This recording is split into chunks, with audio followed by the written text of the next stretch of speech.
ප්‍රකාශ විද්‍යාව. එහෙම නැත්නම් ඔප්ටික්ස්. අපි අද කරන්නේ ඔප්ටික්ස් එකේ රිෆ්ලෙක්ෂන්. ඒ කියන්නේ පරාවර්තනය. පරාවර්තනය කියන්නේ ආලෝක කිරණක් යම් වස්තුවක වැදිලා අපිට හැරිලා යන එක. එතකොට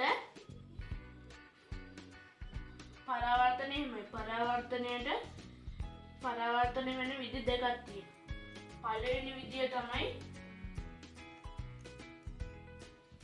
සවිදි පරාවර්තනය. ඒ කියන්නේ ආලෝක කදම්බයක්. ඒ කියන්නේ ආලෝක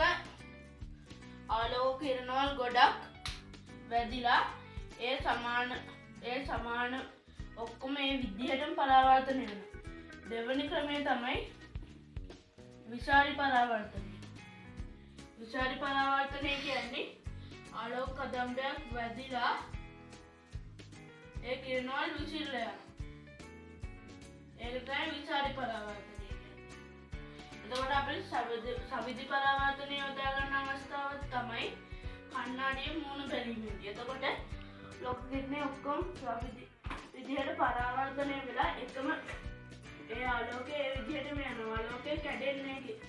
කොයි පැත්තකටවත් ආලෝකය කැඩෙන්නේ නැහැ. ඒකට සවිදි පරාවර්තනය කියන්නේ. විසාරි පරාවර්තනය අපිට ගොඩක් වෙලාවට පාවිච්චි වෙනවා. පාට අඳුනන්න පව ඒ කියන්නේ හැම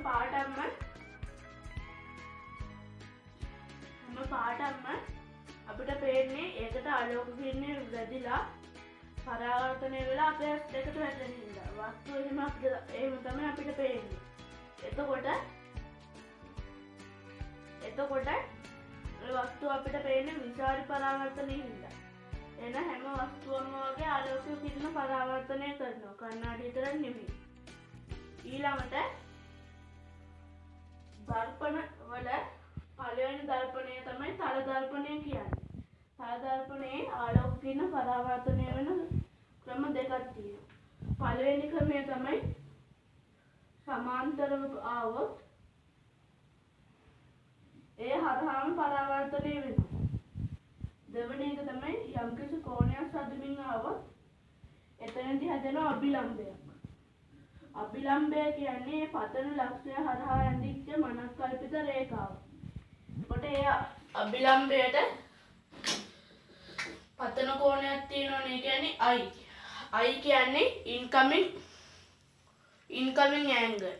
එතකොට ඒ හා සමානම පරාවර්තන කෝණයක් සැදෙමින් තමයි යන්නේ. ඒ කියන්නේ R. එතකොට එතනදි කියන්න පුළුවන් අපිට I සමානයි R. ඒ හා සමානම පරාවර්තන කෝණයක් සැදෙමින් තමයි යන්නේ. I කෝණය සමානයි R කෝණය. ඒක තමයි තල දර්පණයක තියෙන ප්‍රධාන නියම දෙක.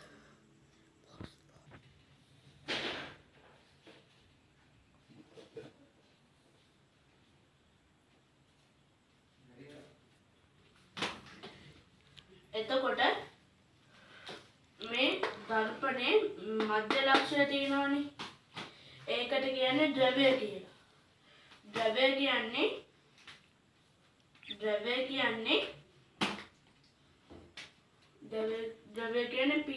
P කියන්නේ පෝල්. ඊළඟට ඒ හරහා අඳින ලක්ෂයක්. මේකත් මනස්කල්පිතයි. ඒකයි කඩීරකින් දක්වන්නේ. මනස්කල්පිත රේඛාවල් දක්වන්නේ කඩීරකින්. ඒක හරහා අඳින රේඛාව තමයි මේක. එතකොට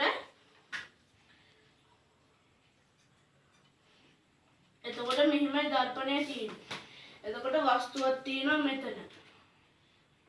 වස්තුවට කියන්නේ අපි සාමාන්‍යයෙන් වස්තුවට කියන නම තමයි වස්තුවට පෙන්වන අකුර තමයි O කියන්නේ. එතකොට O කියන්නේ ඔබ්ජෙක්ට්. වස්තුවේ හිසේ සිට තමයි සාමාන්‍යයෙන් දැන් මේ පේනවා ඇති මේ වස්තුව උඩුකුරු වස්තුවක්. ඒකට යම්කිසි විශාලත්වයක් තියෙනවා. කොට ඒ උඩුකුරු වස්තුවෙන් හිසේ සිට සමාන්තරව කිරණයක් එනවා. කිරණයක් ඇවිල්ලා ඒ හරහාම පරාවර්තනය වෙනවා. දෙවනි කිරණය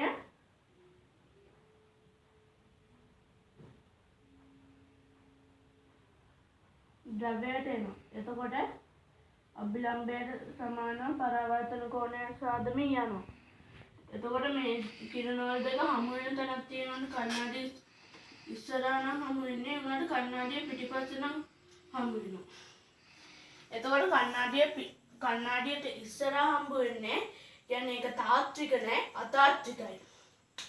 එතකොට මෙතන වස්තුවට සමාන විශාලත්වයකින් වස්තුවට සමානම උඩුකුරු වස්තුවට සමාන ප්‍රතිබිම්බ දුරක් තියෙන අතාත්වික ප්‍රතිබිම්බයක් තමයි ලැබෙන්නේ. අපි ප්‍රතිබිම්බයට කියන ඉංග්‍රීසි අකුර තමයි I, capital I. කොට O හා සමානම I. හැබැයි මේකදී උඩුකුරුයි. ඇරෝ එක උඩට තියෙන්නේ. විශාලයි. මේ ඇරෝ දෙක සමාන විශාලත්වයකින් තියෙන්නේ. ඊළඟට I එකේ දුරයි O එකේ දුර ඉඳන් කණ්ණාඩිය දුරයි, කණ්ණාඩියේ ඉඳන් I එකේ දුරයි දෙකම සමානයි. මේ දෙකක් තියෙනවා. එතකොට දෙකම උඩුකුරුයි. හැබැයි පොඩි වෙනසක් වෙනවා. ඒකට කියන්නේ පාර්ශවික අපවර්තනය කියලා. පාර්ශවික අපවර්තනය කියන්නේ ඒක දිශාව මාරු වීමට. ඒ කියන්නේ මේ උඩු යටි කුරුම මාරු වෙන්නේ දිශාව මාරු වෙනවා. අපි සාමාන්‍යයෙන් ඇම්බියුලන්ස් කියන වචන ගත්තොත්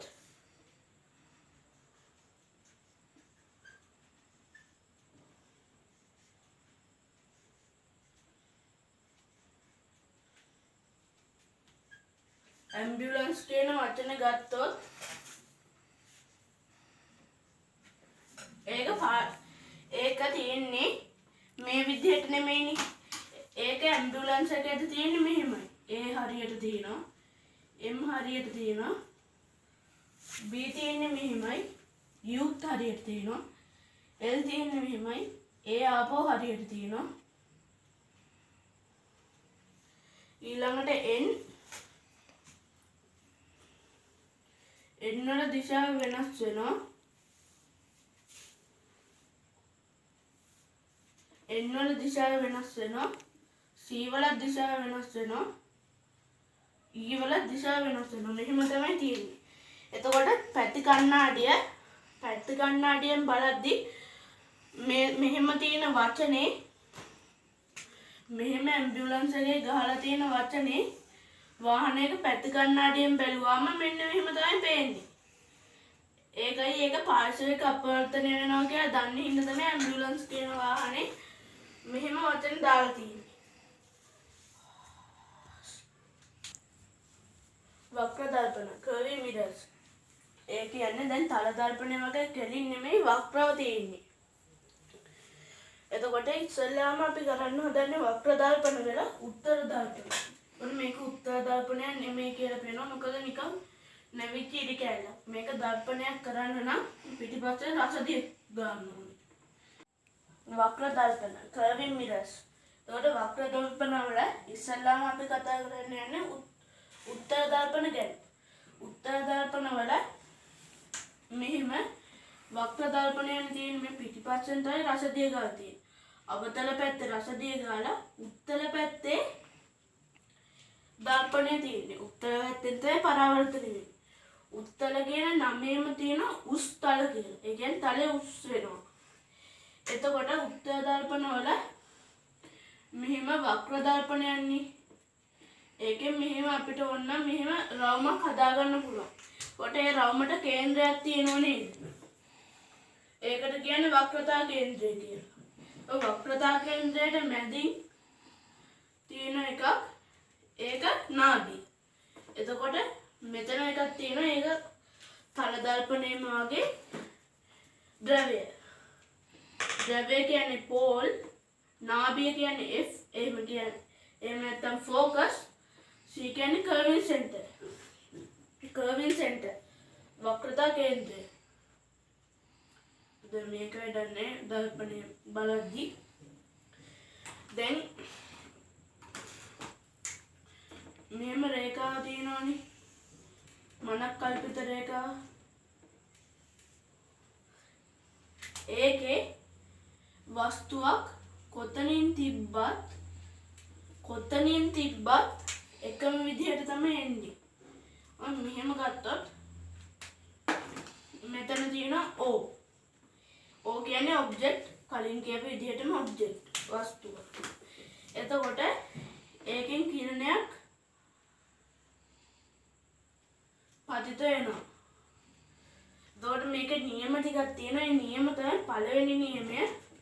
ඔබ්ජෙක්ට් එක උන්නේ පළවෙනි නියමය තමයි මේ කිරණය සමාන්තරව આવොත් මේ නාභියෙන් එන වගේ පේන්න පරාවර්තනය වෙනවා. ඒක තමයි පළවෙනි නියමය. දෙවෙනි නියමය තමයි මේ ඒ කිරණය නාභියට වදින්න આવොත් ඒක සමාන්තරව පරාවර්තනය වෙනවා. ඒක නාභියට වදින්න වෙලා තියෙන දැක්කනේ. ඒක සමාන්තරව පරාවර්තනය වෙනවා. එතකොට තුන්වෙනි නියමය තමයි දැන් පළවෙනි නියමයේ විලෝමයමයි දෙවෙනි නියමයේ තියෙන්නේ. ඒක තුන්වෙනි නියමය තමයි වක්‍රතා කේන්ද්‍රයට වදින්න આવොත් ඒක ඒ මගින්ම පරාවර්තනය වෙනවා. හතරවෙනි නියමය තමයි ඒකේ ද්‍රව්‍ය එහෙම නැත්නම් පෝල් ඒකට වැදුනොත් I සමානයි R. පතන කෝණයට සමානම පරාවර්තන කෝණයක් සාදමින් තමයි ගමන් කරන්නේ. මේක ගන්න අමාරු හින්දා මම කරන්නේ අනිත් විදියට. R I සමානයි R. පතන කෝණය සමානයි පරාවර්තන කෝණය.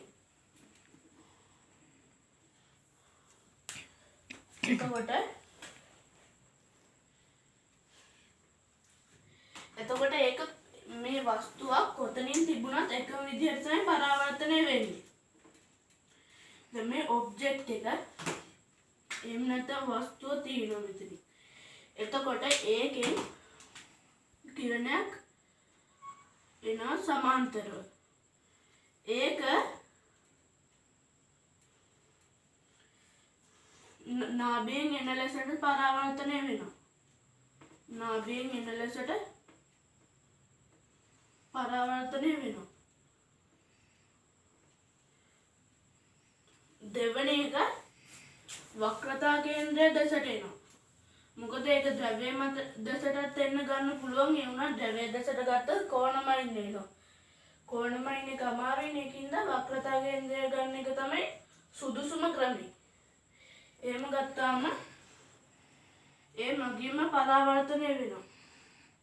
එතකොට මේක කණ්ණාඩි ඉස්සරහා හමු වෙන්නේ කණ්ණාඩිය පිටිපස්සේ හමු වෙනවා කියලා පේනවා. මෙන්න එතන හමු වෙනවා. එතකොට මේක තමයි I. වස්තුවට වඩා කුඩා අතාත්වික ප්‍රතිබිම්බයක් තමයි ලැබෙන්නේ. අතාත්වික කියන්නේ තිරයන් මතට ගන්න බෑ. වක්‍ර දර්පණ වල දෙවෙනි දර්පණ ක්‍රමය තමයි අවතල දර්පණ ක්‍රමය. අවතල දර්පණයේදී වක්‍රය හැදෙන්නේ මේ අතටනේ. එතකොට මෙතන තමයි වක්‍රතා කේන්ද්‍රය තියෙන්නේ. C. එතකොට වක්‍රතා කේන්ද්‍රයේ භාගයක් දුරින් තමයි තියෙන්නේ F.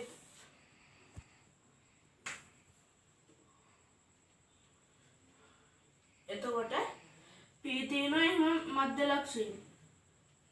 එතකොට මේ කඩේට දැන් මකන්න ඕනේ. මේකත් කඩේලක් කරගන්න බෑ. ඊළඟට දැන් මේක කරද්දී පළවෙනි මේකේ නියම 4ක් තියෙනවා. පළවෙනි නියමය තමයි වස්තුවක්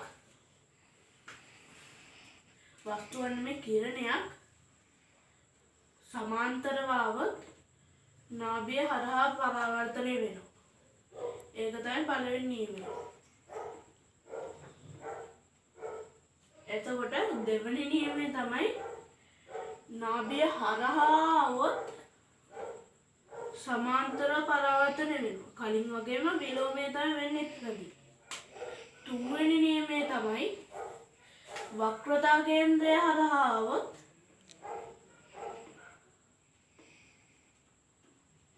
ඒ හරහාම පරාවර්තනය වෙනවා. හතරවෙනි නියමය තමයි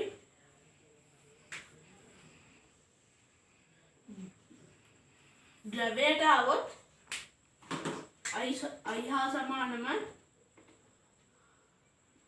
R එකක් සාධුවෙන් තමයි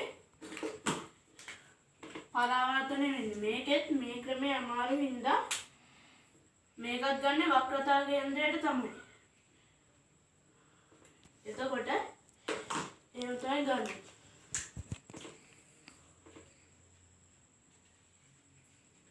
එතකොට මේකේ රූප හැදෙන්න ක්‍රම ගොඩක් තියෙනවා. එතකොට මේකේ කලින් වගේ නෙමෙයි මේ හා සමානම දුරවල් වලින් තව දෙකක් දාගන්න ඕනේ.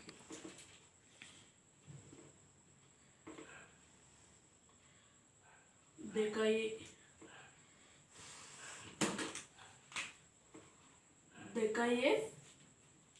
ඊළඟට ඒකේ දෙගුණේ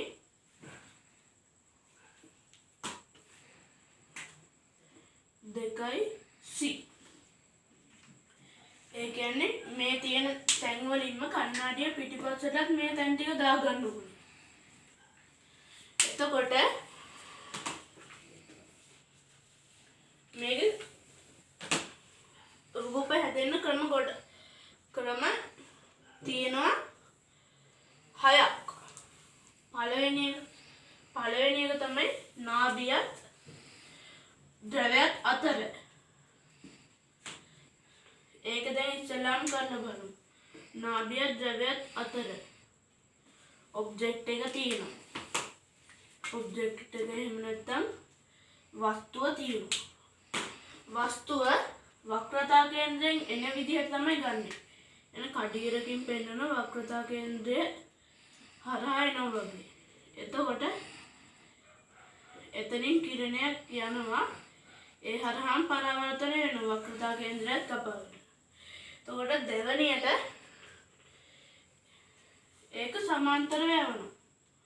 අර කිරණ සමාන්තරව යවනවා. නාභිය හරහා යනවා. නාභිය හරහා යනවා. පොඩ්ඩක් වැරදුනොත් නාභිය හරහා යනවා. එතකොට මේක මේ පැත්තේ හමු වෙන්නේ නැහැනේ. මේ කිරණ ටික ටික ඈත් වෙනවනේ. එතකොට මේ පැත්තෙන් බලමු. මේ පැත්තෙන් කණ්ණාඩිය පිටිපස්ස කඩියරකින් තමයි අපි පෙන්නන්නේ. දෙක මේ වස්තුව හැදෙන්නේ වස්තුවට වඩා ප්‍රතිබිම්බය විශාල වෙනවා. I විශාල වෙනවා. I කියන්නේ image, O කියන්නේ object. එතකොට image එක විශාල වෙනවා. ඒක ඉස්සර කාලේ රජවරු මේ අවතාර දාන්න පාවිච්චි කරාලු රැවුල කපන්න. මූණ ලං කරලා කරද්දී ඒගොල්ලන්ව ලොකුවට පේනවා. අතාත්වික ප්‍රතිබිම්බයක් අතාත්වික කියන්නේ කණ්ණාඩියෙන් පිටිපස්සේ තියෙනවා. කණ්ණාඩිය ඉස්සරහා තියෙනවා අනිවාර්යෙන් තිරයන් මතට ගන්න පුළුවන්. මේක අතාත්විකයි. තිරයන් මතට ගන්න බෑ. නාභියත් මධ්‍යලක්ෂයත් අතර ද්‍රවයත් අතර තිබ්බා. එතකොට ඒක තමයි පළවෙනි ක්‍රමය. ආලෝක ප්‍රතිබිම්බ හැදෙන්නේ. එතකොට දෙවෙනි ක්‍රමය තමයි අපි බලමු දැන් දෙවෙනි ක්‍රමය. දෙවෙනි ක්‍රමේ නාභිය මත තිබුණොත් කොහොමද එන්නේ? නාභිය මත තිබුණොත් කොහොමද එන්නේ? බලමු නාභිය මත තිබුණොත් කොහොමද එන්නේ කියලා. නාභිය මත තියෙනවා. එතනදී ඔබ්ජෙක්ට් එකක් අඳින්න හිතමු. ඔබ්ජෙක්ට්. එතකොට කිරණ පළවෙනි එක සමාන්තර වෙනවා. නාභිය හරහා යනවා. දෙවෙනි එක වක්‍රතා කේන්ද්‍රයෙන් එන විදිහට එනවා. වක්‍රතා කේන්ද්‍රයෙන් නෙමෙයි එන්නේ. එහෙමද වක්‍රතා කේන්ද්‍රයට සමානව එන්නේ. එතකොට ඒකත් ඒ හරහාම පරාවර්තනය වෙනවා. දැන් බලන්න මේක වෙන තැනක් තියෙනවද කියලා.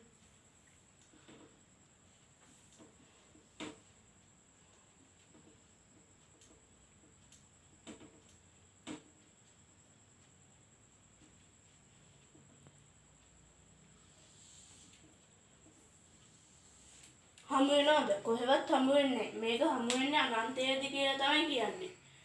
මේක අනන්තයේදී හමු වෙන ප්‍රතිබිම්බයක්. එතකොට ඒක තියෙන නියමය තමයි මේ ප්‍රතිබිම්බ ගොඩාක් විශාල වෙන්න ඕනේ. එච්චරයි ඒක ගැන කියන්න තියෙන්නේ. ඊළඟට අපි කරන්නේ නාභියත් වක්‍රතා කේන්ද්‍රයත් අතර. නාභියත් වක්‍රතා කේන්ද්‍රයත් අතර තමයි ඊළඟට කරන්න යන්නේ. නාභියත් වක්‍රතා කේන්ද්‍රයත් අතර තිබුණොත් ඔබ්ජෙක්ට් එක ඒ කියන්නේ O ඒකේ පළවෙනි කිරණය සමාන්තර වෙනවා තිබ්බ විදිහටම. ඒක පරාවර්තනය වෙනවා නාභිය හරහා. දෙවෙනි කිරණය වක්‍රතා කේන්ද්‍රයෙන් එන විදිහට තමයි එන්නේ. ඒක ඒ හරහාම පරාවර්තනය වෙනවා.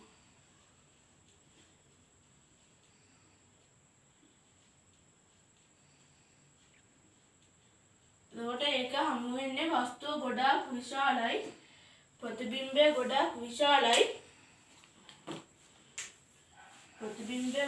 විශාලයි. ඒ වගේම යටිකුරුයි, ඒ වගේම තාත්විකයි. තාත්විකයි කියන්නේ මෙතනින් තිරයක් තිබ්බොත්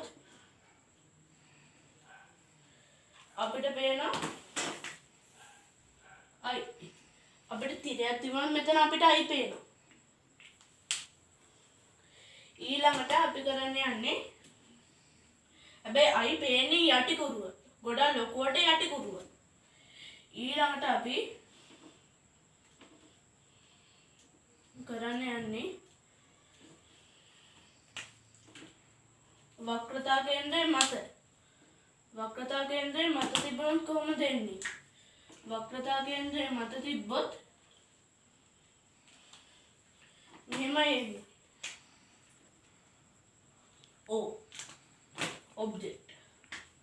ඔබ්ජෙක්ට් එක තියෙනවා. එතනින් එනවා කිරණයක් සමාන්තරව ඇවිල්ලා නාභිය හරහා පරාවර්තනය වෙනවා. දෙවෙනි කිරණය දැන් වක්‍රතා කේන්ද්‍රයේ මතනේ ඉන්නේ. වක්‍රතා කේන්ද්‍රයෙන් එන්නවත් වක්‍රතා කේන්ද්‍රයෙන් වගේ එන්නවත් විදියක් නෑ. ඒකින්ද ඒක යවනවා නාභිය හරහා. ඒකට ඒක සමාන්තර පරාවර්තනය වෙනවා. ඒක හමු වෙන්නේ එහා සමානම උසයි, තාත්විකයි, යටිකුරුයි.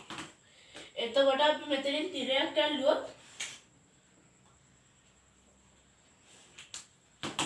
අයි පේනවා. මෙතනින් තිරයක් ඇල්ලුවොත් අපිට අයි පේනවා. හැබැයි අපිට අයි පේන්නේ යටිකුරුව.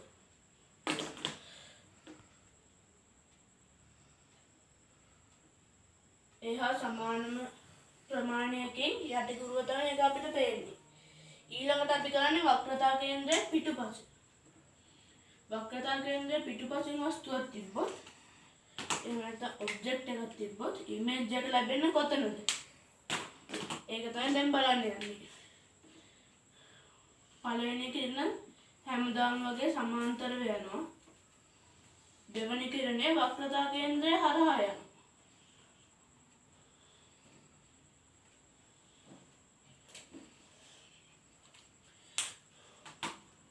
එතකොට අපිට මෙතනින් තිරයක් ඇල්ලුවොත් අපිට I පේනවා.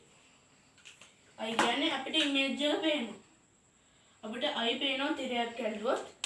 ඒක අපිට I පේන්නේ යටි හුරුව සමාන උසකින් හැබැයි වස්තු දුර ප්‍රතිබිම්බ දුරට වඩා වැඩි නේද?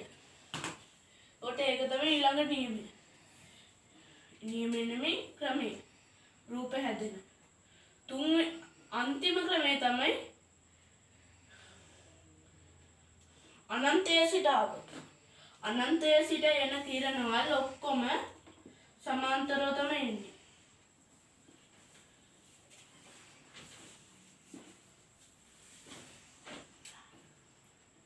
එතකොට ඒ ඔක්කොම මේක ඇදිලා නාභිය හරහා යනවා.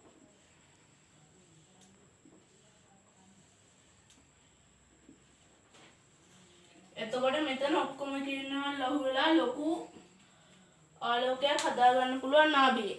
අනන්තයේ සිට එන කිරණවල යොදාගෙන. මම දැන් ප්‍රශ්නයක් ගන්න යන්නේ.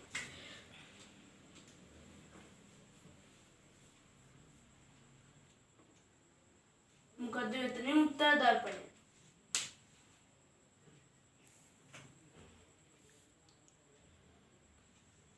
උත්තරේ හිතාගත්තද හිතා ගන්න බැරි වුණා. උත්තරේ හිතා ගන්න බැරි වෙන්න ඕනේ. මොකද මේවල රසදිය ගාලා තිබුණේ නැහැ. රසදිය ගාලා කියලා පෙන්නන්නේ මේව දාලා. මේ ඉරිකැලි දාලා තමයි රසදිය ගාලා කියලා පෙන්නන්නේ. මේ ඉරිකැලි නැති කරොත් මේ නිකම්ම වක්‍ර කරපු කෙලින් ඇඳපු ඉරිටියා විතරයි. දැන් අනිවාර්යෙන් රසදිය ගන්න මතක් කරන්න ඕනේ. මේ පාඩමේ මොකක් හරි අඩුපාඩුවක් තියෙනවා නම් එවන්න.